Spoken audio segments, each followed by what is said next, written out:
sweet thing. How you doing? So glad to have you in the baking corner with me today. My name is Mickey, and I'm gonna be your friendly baker today. I was nervous about premiering this recipe to y'all today because this is one of my most cherished recipes. It brings me the most customers, it brings me the most orders every year. So I was not very sure if I wanted to give y'all the tea.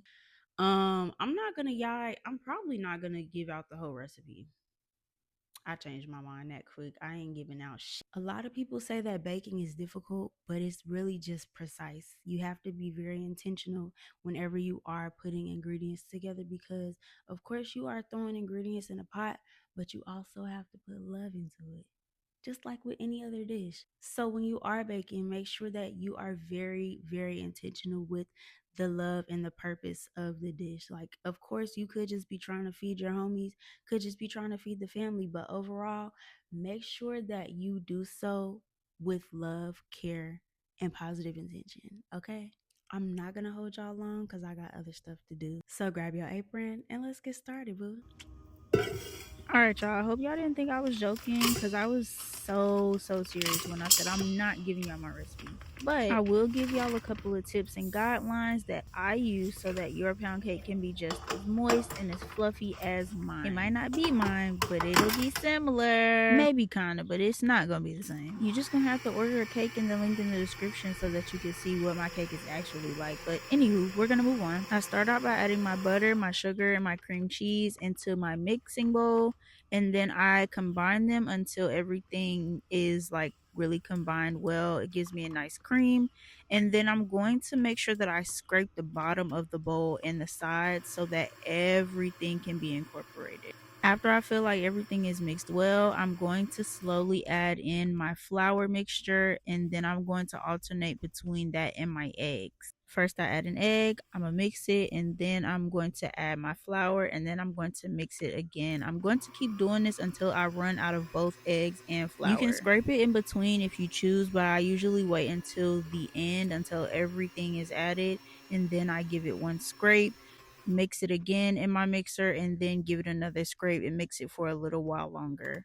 I don't want to over mix my batter because it will make my cake too spongy. I made this mistake for New Year's this past year and I was so upset because you could really tell the difference between a moist cake and an overbeaten cake. It'll leave the cake really dry and it'll almost seem as if you made bread instead of a pound cake. If you want, you can also use a whisk attachment versus using the paddle, but I think that the paddle works best for me. After you've added all of your eggs and your flour mixture, you're then going to add in your vanilla, butter flavoring, or whatever other flavoring that you want to use. Now, this cake was mainly for my neighbor. She requested a blueberry lemon pound cake, and I decided that instead of doing a whole 2 pans of blueberry lemon, I was going to do one vanilla and then one blueberry lemon for her. So what I usually do when I'm flavoring my whole batter, I would do like a jello mixture with either the flour, or I would mix the jello in after I've made everything into one batter. I would recommend doing this in your mixing bowl or with your hand mixer, just so that you can ensure that your jello actually breaks down into your batter. That way you won't have clumps afterwards. But if you do decide to do as I'm about to do and you split your batter in half, then you should probably use a whisk to make sure that you break down all of those clumps and all of your batter is incorporated with your jello mixture.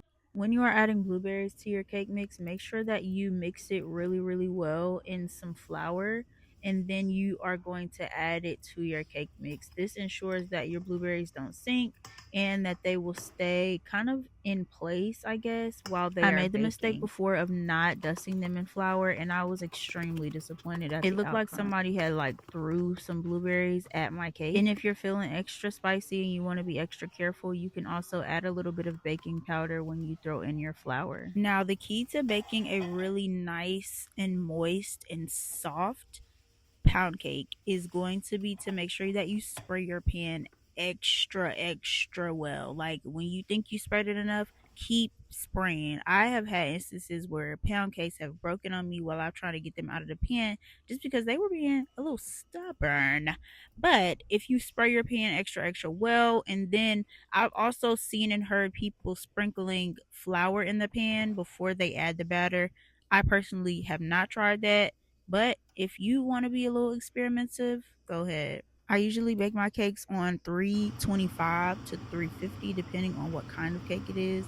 I put it on the middle rack, and then to make sure that it's done, I'm gonna stick it multiple times with a butter knife. Like I told y'all last week, just because it's done in one area does not mean that it's done in another area. Now you're gonna have to play around with it a little bit. It's not always gonna slide out on the first time that you flip it, so you can tap it. You can go around the sides and spoon it a little bit, not too much because you don't want to tear your cake, but do what you got to do. Give it a little wiggle, give it a shake before you actually flip it over and actually try to remove it from the pan. Now, yes, you can see my girl's scalp a little bit, but that's okay. We covering her right on up with some of this cream cheese frosting. Am I gonna give y'all the recipe for my frosting? I guess. Here, my neighbor loves these cakes, so this is what I made for her birthday, and she also loves extra icing, so of course I'm gonna give my girl some extra icing on it. I will say that this icing recipe is versatile. It can go with almost anything. Like, I put this same icing on that vanilla cake, and then I also would put this on a red velvet or like a orange creamsicle, a lemon crunch, a strawberry. It's a pretty versatile recipe, and it can be used for more than just cakes as well. I was gonna garnish her with a little bit of lemon zest, but I actually didn't have any more lemons, so we just stuck it in a box. I really appreciate my neighbor. She's done a lot, she showed up a lot, and she's really just that girl, so I had to write her a card as well. Like I said, this is her favorite cake by me, and so I couldn't help but just give her a little something for the birthday. If you would also like a pound cake for somebody in your family, or just for you for your holiday events, or just to have in the crib, make sure you hit the link in the description and you can place orders there. But until next time, I will see y'all later. Make sure you like, subscribe, and share this video.